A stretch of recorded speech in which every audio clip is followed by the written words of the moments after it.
கர்த்தருடைய பரிசுத்த நாமத்துக்கு மகிமை உண்டாவதாக. தேவன் 11 மாதங்களாய் ஒவ்வொரு மாதமும் ஒவ்வொரு வாக்குத்தத்தங்களை கொடுத்து நம்மளை வழி நடத்தினார்.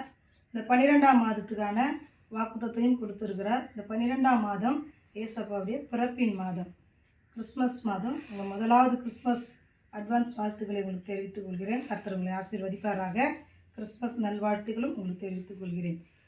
12ஆம் மாதத்தின் 1ஆம் தேதி வாக்குத்தத்தமானது மத்திய எழுதின சுவிசேஷம் 4ஆம் அதிகாரம் 15வது வசனம். இருளில் இருக்கும் ஜனங்கள் பெரிய வெளிச்சத்தை கண்டார்கள், மரண இருளின் திசையில் இருக்கிறவர்களுக்கு வெளிச்சம் உதித்தது என்று.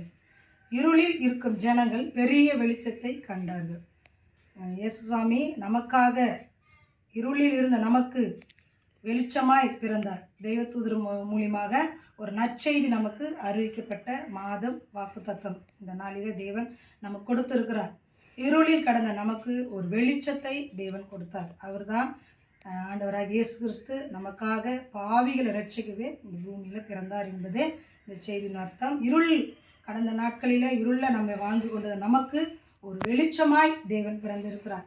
எல்லா பாவங்களும் நம்ம அறிக்கையிட்டு இந்த வெளிச்சம் நமக்குள் வரும் பொழுது, நம்முடைய பாவங்களை நம்ம அறிக்கையிடும் பொழுது தான் வெளிச்சம் நமக்குள்ளாய் வரும். இன்னமும் நம்ம இரட்சகரை ஏற்றுக்கொண்டு இன்னும் பலவிதமான பாவங்கள் இருப்போமானால் நம்முடைய வாழ்க்கைகள் இன்னும் இருளில் தான் இருக்கும். ஸோ அதனால அந்த இருளை விட்டு நம்ம வெளியே போவதற்கு வெளிச்சம் நமக்கு ரொம்ப அவசியம்.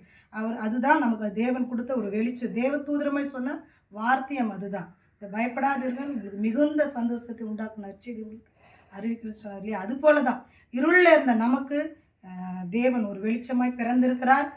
உள்ளத்திலும் இல்லத்திலும் பிறந்தார் என்று சொல்வது மாத்திரம் பெருசல்ல. அந்த இருள் என்னைக்கு நம்ம கடந்து போகிறோம், பலவிதமான பாவங்களை விட்டு நம்ம கடந்து போகும்போது வெளிச்சம் நமக்குள்ளே வரும். அதுதான் சொந்த இரட்சகராக இயேசுவை நம்ம ஏற்றுக்கொள்ளும் பொழுது நம்முடைய வாழ்க்கை வெளிச்சமாகும், மற்றவர்கள் சாட்சியாக இருக்கும். அதான் இருளில் இருந்த ஜனங்கள் பெரிய வெளிச்சத்தை கண்டார்கள், மரண இருளி திசையில் இருக்கிறவர்களுக்கு வெளிச்சம் உதித்தது என்று நம்ம பார்க்குறோம். அன்பான தேவ பிள்ளைகளை, இதை கேட்கிற, இதை பார்க்குற, இதை விசாரிக்கிற ஒவ்வொருத்தரையும் இப்படி கரத்தில் கொடுக்குறேன்.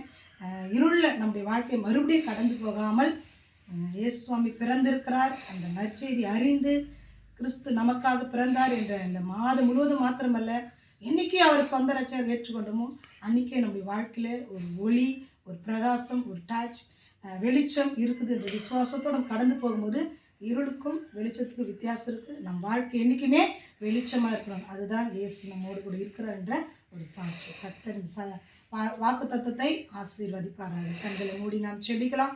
மகா இரக்கமும் கிருபையும் தயவும் நிறைந்த எங்கள் நல்ல ஆண்டவரே, நீர் கொடுத்த மத்திய எழுதின சுவிசேஷம் 4ஆம் அதிகாரத்தில் 15வது வசனத்தின் பிரகாரம் இருளில் இருக்கும் ஜனங்கள் பெரிய வெளிச்சத்தை கண்டார்கள், மரண இருள் திசையில் இருக்கிறவர்கள் வெளிச்சம் உதித்தது என்று நாம் பார்க்கிறோம். ஆண்டவரே, ஏசாயா தீர்க்கதரிசி மூலியமாக உரைக்கப்பட்டது புதிய ஏற்பாட்டில் நிறைவேறதுக்காக நன்றி சொல். தொடர்ந்து ஆசீர்வதிங்க. நாங்கள் வெளிச்சத்தின் பிள்ளைகளாக இருக்க உதவி செய்யுங்க. இயேசுவின் மூலம் செபிக்கிறோம் பிதாவே, ஆமென். கர்த்தர்